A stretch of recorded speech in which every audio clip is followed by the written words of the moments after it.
লেখিকা সুপর্ণা ঝাড় মুখোমুখি। অনেকক্ষণ ধরেই মেঘনা একটা কফি শপের সামনে দাঁড়িয়ে মাঝে মাঝে ফোনটা অন করে একটু দেখে নিচ্ছে সময়টা। অপেক্ষার প্রহর যেন শেষই হতে চায় না, তাই 1 মিনিটই অনেকটা সময় মনে হচ্ছে।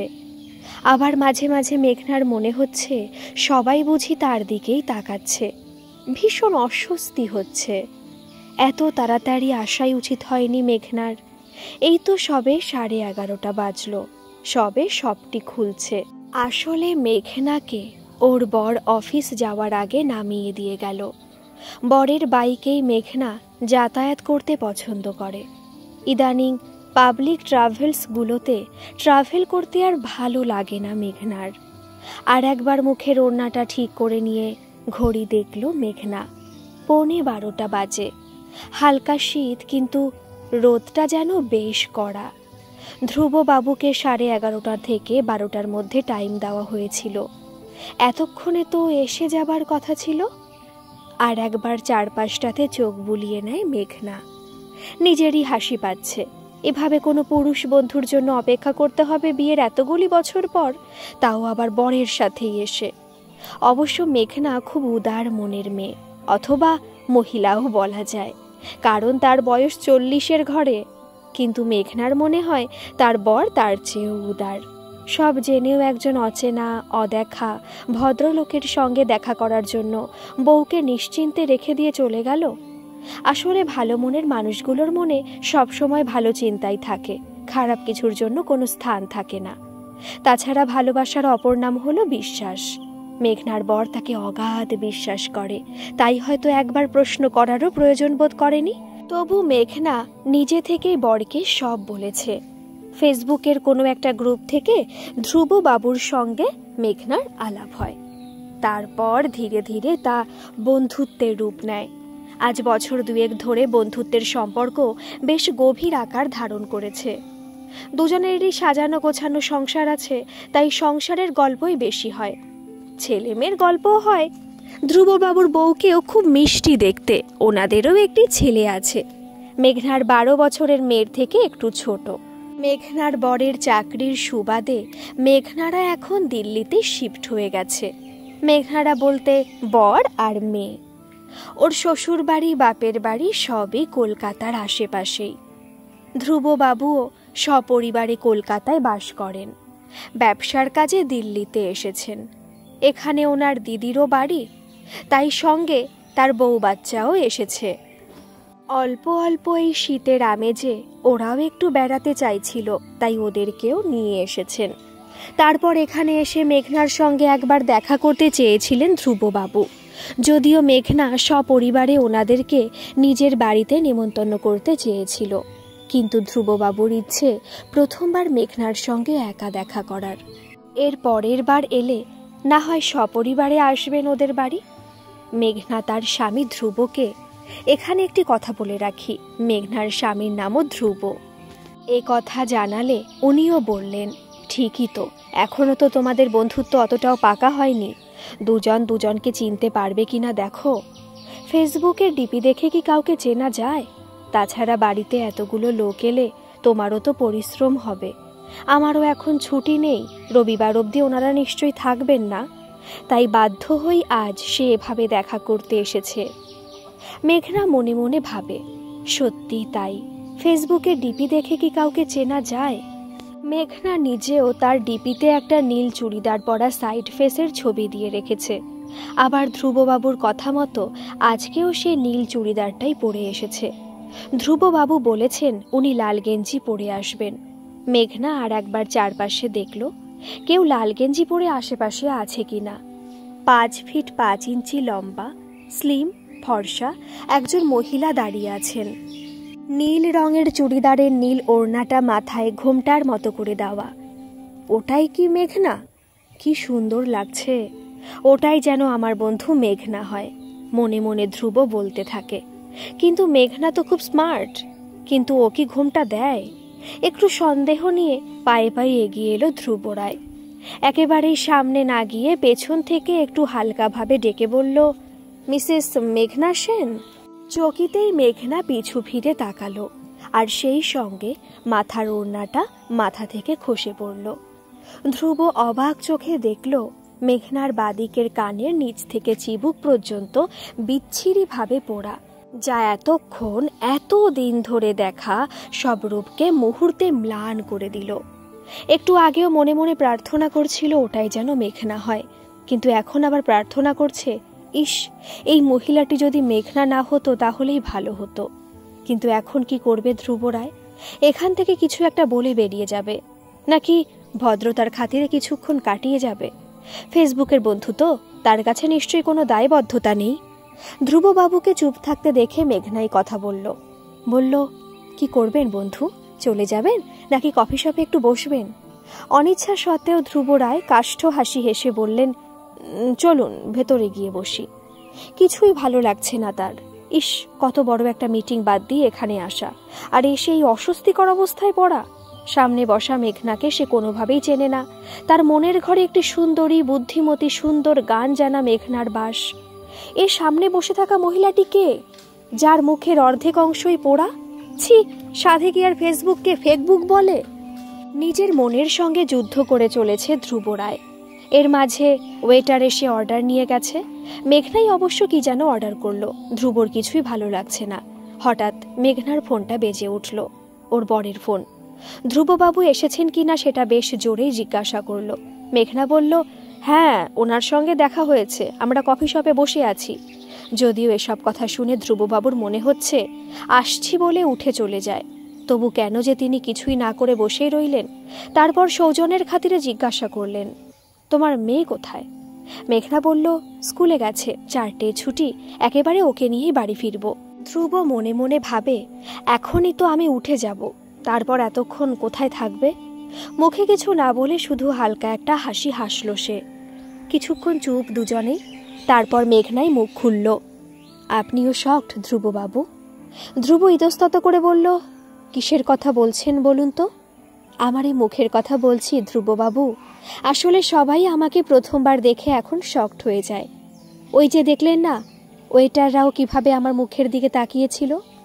ধ্রুববাবু বললেন, না না, ঠিক আছে, আই অ্যাম ওকে। মেঘনা ধ্রুবর চোখে চোখ রেখে বলল, কিচ্ছু ঠিক নেই ধ্রুববাবু। আমি আপনার বন্ধু তো, তাই মুখ দেখে আমি বুঝতে পারছি আপনি স্বাভাবিক হতে পারছেন না। Am I right? অসম্ভব বুদ্ধিমতী এই মেঘনা মেয়েটি। এতদিন ধ্রুবর সঙ্গে মুখোমুখি দেখা না হয়েও ওর মন খারাপ অথবা মন ভালো সবটাই ধরে ফেলত। ব্যবসার কাজেও কখনো আপসেট থাকলে ঠিক বুঝে যেত, কখনো বা নিজের মতো করে বুদ্ধিও দিত। কিন্তু ধ্রুবর এসব এখন কিছুই ভালো লাগছে না। আবার মেঘনা ধ্রুব রায়ের দিকে তাকিয়ে বলে উঠল, আমার এই মুখের পেছনে কি করুণ গল্প লুকিয়ে আছে, আপনি শুনবেন? যদিও ধ্রুবর কিছুই ভালো লাগছিল না, এখান থেকে উঠতে পারলেই যেন বাঁচে, তবু ভদ্রতার খাতিরে বলল, বলুন শুনি। মেঘনা কফির মগে এক চুমুক দিয়ে বলতে শুরু করলো তার জীবনের গল্প। বলতে শুরু করলো মেঘনা, জানেন তো ধ্রুববাবু, আমার জীবনের গল্প বলতে হলে আমার বরকে দিয়েই শুরু করতে হয়। মনে আছে, আপনি আমায় একদিন বলেছিলেন আমার পাশে নাকি আমার বরকে মানায় না। আমি আপনাকে বারণ করেছিলাম এরকম কথা না বলতে, সেটা মনে আছে? ধ্রুব রায় মনে মনে ভাবল, ঠিকই বলেছে মেঘনা, এরকম পোড়া মুখের মহিলার সঙ্গে ঘর করতে কত দম লাগে। সেই জন্যই হয়তো তার স্বামীকে কালো বলায় মেঘনার ভালো লাগেনি। আপনি যা ভাবছেন সেটাও একটি কারণ অবশ্য। সত্যি আমার স্বামীর একটা উদার মন আছে, কিন্তু আমি অন্য কথা বলতে চাইছি ধ্রুববাবু। আমার স্বামীর উদার ভালোবাসার কথা বলছি। যেখানে বন্ধুর এরকম মুখ দেখে আপনার একটু কথাও বলতে বিরক্ত লাগছে, আমাকে কাটিয়ে চলে যেতে পারলেই বাঁচেন। ধ্রুব রায় অপ্রস্তুত হয়ে বলল, না মানে আমি কখন চলে যেতে চাইলাম? না, মুখে বলেননি, কিন্তু সব কথা কি মুখে বলে দিতে হয় ধ্রুববাবু? আমি তো আপনার বন্ধু ছিলাম নাকি, বন্ধুর মনের কথা বুঝতে পারবো না? ধ্রুব রায় ভীষণ লজ্জিত হয়ে বলল, থাক এসব কথা, আপনি নিজের জীবনের গল্পটি বলুন। আর মনে মনে মেঘনার আইকিউ নিয়ে তারিফ না করে পারল না। সত্যি ভীষণ চালাক মহিলা, ঠিক ধরে ফেলেছে মনের কথাগুলো। ধ্রুব সত্যি ভাবছিল আজকেই বাড়ি ফিরে ওকে ব্লক লিস্টে ফেলে দেবে। না ধ্রুববাবু, আমার বরকে বাদ দিয়ে যে আমার এই গল্পটি অসম্পূর্ণ। ধ্রুব রায় একটু সহজ হবার জন্য উৎসাহ মাখিয়ে বলল, কি রকম? আমি সত্যি সুন্দরী ছিলাম, পড়াশোনাতেও খুব ভালো ছিলাম জানেন তো। যেন একটা নীল প্রজাপতির মতো পাখা মেলে উড়ে বেড়াতে চাইতাম, জীবনটাকে উপভোগ করতে চেয়েছিলাম। স্কুলের গণ্ডি খুব সাফল্যের সঙ্গে পেরিয়ে অনেক স্বপ্ন নিয়ে কলকাতার নামী কলেজে বিএসসি পড়তে গেলাম, দু চোখ ভরা স্বপ্ন নিয়ে। নিজের পায়ে দাঁড়াতেই হবে। অনেক বিয়ের সম্বন্ধ আসতে লাগলো বাড়িতে, কিন্তু সবগুলো নাকচ করে দিয়ে আমি মন দিয়ে পড়াশোনা করছিলাম। কিন্তু কলেজে গিয়ে বুঝলাম, ভালো কলেজে পড়তে গেলে অনেক উটকো ঝামেলাও পোহাতে হয়। আমি খুব সাধারণ বাড়ির মেয়ে ছিলাম। বাবা ছোটোখাটো চাকরি করতেন, ভাই স্কুলে পড়তো, মা গৃহবধূ, আর ছিল আমার আদরের ঠাম্মা। ঠাম্মার ইচ্ছে ছিল ভালো চাকুরে ছেলের সাথে বিয়ে হয়ে যাক, তারপর না হয় পড়াশোনা করবে। জানেন তো ধ্রুববাবু, আমার রূপ নিয়ে আমার ঠাকুমার যেমন গর্ব ছিল তেমনই খুব ভয় ছিল, আর সেটাই সত্যি হলো বলে মেঘনা একটা দীর্ঘশ্বাস ছাড়ল। এতক্ষণে ধ্রুব রায় গল্পের মধ্যে ঢুকে গেছেন। অস্ফুটে বলল, তারপর কলেজের একটা ছেলে প্রথম দিন থেকে উত্ত্যক্ত করত আমাকে। একজন প্রভাবশালী নেতার ছেলে, দলবল নিয়ে ঘুরত সবসময়। আমি প্রথমেই না করে দিয়েছিলাম। বুঝতে পারিনি জানেন, সেটা ওর প্রেস্টিজে লাগবে। ও ভেবেছিল আমার মতো একটা সাধারণ বাড়ির মেয়ের এত সাহস হয় কোথা থেকে। জানেন তো, মনের মধ্যে ভয়ঙ্কর রাগ পুষে রেখেছিল। তারপর মেঘনার চোখে জল, দুজনেই চুপচাপ। ধ্রুবরাই অধীর অপেক্ষায় তাকিয়ে রয়েছে মেঘনার মুখের দিকে। তারপর একদিন কেমিস্ট্রির ল্যাবে ছিলাম আমি। স্যার আমাদের কয়েকজনকে একটি সলিউশন বানাতে দিয়ে চলে গেলেন। সেদিন অনেক কম সংখ্যক স্টুডেন্ট এসেছিল। মন দিয়ে কাজ করছিলাম আমি। স্যার নেই দেখে বাকিরা রুমের বাইরে দাঁড়িয়ে গল্প করছিল। হঠাৎ তীব্র একটা জ্বালা অনুভব করলাম। মনে হলো কেউ যেন বাম দিকের গালে বিদ্যুতের মতো একটি চড় বসিয়ে দিল। তারপর চিৎকার করে মেঝেতে পড়ে গেলাম আমি। 3 দিন কোনো জ্ঞান ছিল না। যখন জ্ঞান ফিরল তখন হাসপাতালের বেডে নিজেকে আবিষ্কার করলাম। মাকে আর ভাইকে কাঁদতে দেখে বুঝতে পারলাম আমার কিছু একটা হয়েছে। তারপর পুলিশ এলে সবটা পরিষ্কার হলো। মুহূর্তে অ্যাসিড আক্রান্ত কেসের তকমা পেয়ে গেলাম। একজন সুন্দরী মেয়ের হঠাৎ করে নিজেকে এভাবে দেখা কতটা কষ্টের তা আপনি কল্পনা করতে পারবেন না ধ্রুববাবু। অনেকক্ষণ এক নাগারে কথা বলে মেঘনা হাঁপিয়ে উঠেছে। ধ্রুব এক গ্লাস জল এগিয়ে দিল ওর দিকে। একদমে সব জলটুকু খেয়ে ফেলল মেঘনা। ধ্রুববাবু বলল, ক্রিমিনাল ধরা পড়েছিল? না বলে মেঘনা একটা দীর্ঘশ্বাস ছাড়ল। আসলে সবাই নাকি ওকে অন্য দরজা দিয়ে বেরিয়ে যেতে দেখেছে, কিন্তু কেউই ওকে অ্যাসিড ছুঁড়তে দেখেনি। শুধু আমার সন্দেহের বশে ওকে অ্যারেস্ট করা হয়েছিল, কিন্তু আমিও তো চোখে দেখিনি। কয়েক ঘন্টা লকআপে থেকে দিব্যি ছাড়া পেয়ে গেল। আইনের ফাঁক গলে দিব্যি বেরিয়ে গেল শয়তানটা। মেঘনা চোখের জলে কাঁদতে লাগলো। ধ্রুব রায়েরও চোখে জল। তারপর একটু সামলে নিয়ে মেঘনা আবার শুরু করলো। আমার জীবনটা নষ্ট করে দিল জানেন তো। প্রায় বছর খানেক ডিপ্রেশনে চলে গেছিলাম আমি, আর কলেজে যেতেই পারলাম না। ঘেন্না হলো ওই কলেজের ওপর। ওখানে ওই শয়তানটা আছে। ওখানে গেলে আবার যার বাজে হাসিটা আমাকে দেখতে হতো। মা বাবার মুখের দিকে তাকিয়ে ডিস্টেন্সে গ্র্যাজুয়েশনটা কোনো রকমে শেষ করলাম। ধ্রুব রায় জিজ্ঞেস করল, আর ধ্রুব সেনকে কোথায় পেলেন? সেটাও একটা গল্প। ধ্রুব সেন মানে আমার বর আমাকে একবার একটা অনুষ্ঠান বাড়িতে দেখে পছন্দ করে ফেলেছিল, কিংবা বলা যায় ভালোবেসে ফেলেছিল। বাড়িতে প্রস্তাব পাঠিয়েছিল। সরকারি চাকরি করে বলে ঠাকুমার খুব পছন্দ ছিল। মায়ের অবশ্য খুব একটা পছন্দ ছিল না। উনি বলেছিলেন ছেলেটা বেশ কালো আর অত লম্বাও নয়, আমার মেয়ের সঙ্গে ঠিক মানাবে না। তখন আমি সবে কলেজে গেছি, বিয়ের কথা ভাবিইনি। তাই আর কেউই এগোলো না। বিয়ের কথাটা তখনকার মতো ধামাচাপা পড়ে যায়। ওরা আমাদের পাল্টি ঘর ছিল, তাছাড়া লতায় পাতায় কীরকম যেন সম্পর্ক ছিল ওদের সঙ্গে। তাই কিভাবে খবর পেয়ে একদিন উনি এসে হাজির আমাদের বাড়িতে। নতুন করে বাবার কাছে আমার হাত চাইলেন। জানেন তো, সবাই খুশি হলেও আমি কিন্তু একদম খুশি হইনি। নিজেকে খুব অসহায় মনে হয়েছিল। ভেবেছিলাম দয়া দেখাচ্ছেন উনি, নয়তো অপমান করতে এসেছেন। একদিন সুস্থ অবস্থায় যাকে ফিরিয়ে দিয়েছিলাম, এই পোড়া মুখ নিয়ে কি করে যাব তার কাছে? মুখের ওপরে না বলে দিয়েছিলাম, কিন্তু উনি কিছুতেই হাল ছাড়েননি। আমাকে বিয়ে করেই ছাড়লেন। এমনকি আমাকে বিয়ে করার জন্য ওদের বাড়ির লোকের বিরুদ্ধেও যেতে হয়েছে তাকে। ঠিকই তো, কে মেনে নেবে এই পোড়ামুখ মেয়েকে নিজের ছেলের বউ হিসেবে? ধ্রুব রায় বললেন, এখনো ওরা আপনাকে মেনে নেননি? হ্যাঁ, এখন মেনেছেন। এই তো কদিন আগেই আমার শ্বশুর মশাই আর শাশুড়ি মা 1 মাস থেকে গেলেন আমার কাছে। তারপর একটু চুপ থেকে মেঘনা বলল, বলুন তো ধ্রুববাবু, আমার কি দোষ ছিল? নিজের পায়ে দাঁড়ানোর স্বপ্ন দেখেছিলাম আমি, সেটা কি অন্যায়? নির্দোষ হয়েও এ কলঙ্কের বোঝা বয়ে বেড়াচ্ছি সারাক্ষণ। সবাই কেমন সন্দেহের চোখে তাকায়, আড়ালে বলে নিশ্চয়ই মেয়েটারই দোষ ছিল, আবার অনেকে করুণা করে। অনেকক্ষণ আগে কফি খাওয়া হয়ে গেছে, তবু দুজন একটা টেবিল দখল করে বসে আছে দেখে ওয়েটার এসে দাঁড়ালো ওদের সামনে। ধ্রুব রায় আবার এক প্রস্থ খাবারের অর্ডার দিল, মেঘনার আপত্তি সত্ত্বেও। দেখতে দেখতে কখন 3টে বেজে গেছে। ব্যস্ত হয়ে মেঘনা উঠে পড়ল। মেয়েকে স্কুল থেকে নিতে হবে। দিল্লির ট্রাফিক জ্যামের কথা ভেবে একটু আগেই বেরোতে হয়। ধ্রুব রায় বললেন, মিষ্টির স্কুলটা কর্নট প্লেসে তো, চলুন আমিও ওদিকেই যাব। আপনাকে নামিয়ে দিয়ে ওই ট্যাক্সিতেই নয়ডায় দিদির বাড়ি চলে যাব। সারা রাস্তা ট্যাক্সিতে কোনো কথাই হয় না দুজনের।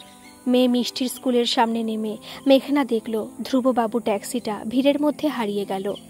এখনও মেয়ের ছুটি হতে দেরি আছে, খুব তাড়াতাড়ি পৌঁছে গেছে। সকালবেলায় প্রতিদিনের অভ্যেস মতো ফোনটা হাতে নিয়েও আবার রেখে দিল মেঘনা। চরম বাস্তবের মুখোমুখি হয়ে বন্ধুত্বের ইতি ঘটেছে গতকালকে। মেঘনা মনে মনে ভাবে, হয়তো দেখা না হলেই ভালো হতো। কিছু একটা বলে কাটিয়ে দিয়ে গতকাল সে না যেতেই পারত, কিন্তু আবার নিজেকেই সান্ত্বনা, এটাই বেশ হয়েছে, সত্যের মুখোমুখি হওয়া ভালো। তার জন্য কেউ যদি দূরে সরে যায় তাতে মেঘনার দোষটা কোথায়? কিন্তু অবুঝ মনটা শান্ত হতেই চাইছে না। এই বন্ধুত্বের সম্পর্কটা 2 বছর ধরে যেন অভ্যেস হয়ে গেছিল। একটু আলোর মতো 2-4টে বন্ধুই তো টিকে ছিল মেঘনার একঘেয়ে জীবনের খোলা বাতায়ন হয়ে। আজ অনেক দেরি করে ফেসবুকটা খুলল মেঘনা। অনেকগুলি মেসেজ দিয়েছেন ধ্রুববাবু, প্রথমেই ভোর 5টায়। এবার থেকে আমরা বেস্ট ফ্রেন্ড, বুঝলি? আমরা দুজনকে তুই বলে সম্বোধন করব, ঠিক আছে? কিরে, ঘুম ভাঙলো? দ্বিতীয় মেসেজটা 12টা 5-এ। Good afternoon. কিরে, কাজ শেষ হলো? বড় অফিসে বেরিয়েছে? মেঘনা একরাশ খুশি নিয়ে উজ্জ্বল মুখে টাইপিং করতে বসলো। হ্যাঁ রে, সব কাজ শেষ। তুই কি করছিস বল? টাইপিং করার সময় অপূর্ব এক আভায় মেঘনার মুখটা পূর্ণ হয়ে গেছে, যা সকল পোড়ার ক্ষতকে নিমেষেই ঢেকে দিয়েছে। চলতে থাকুক ওদের চ্যাটিং, টিকে থাকুক ওদের বন্ধুত্ব। চলুন আমরাও এবারে আসি। গল্পটি কেমন লাগলো অবশ্যই কিন্তু কমেন্ট করে জানাবেন। ভালো লাগলে একটা সাবস্ক্রাইব করে দেবেন। ধন্যবাদ।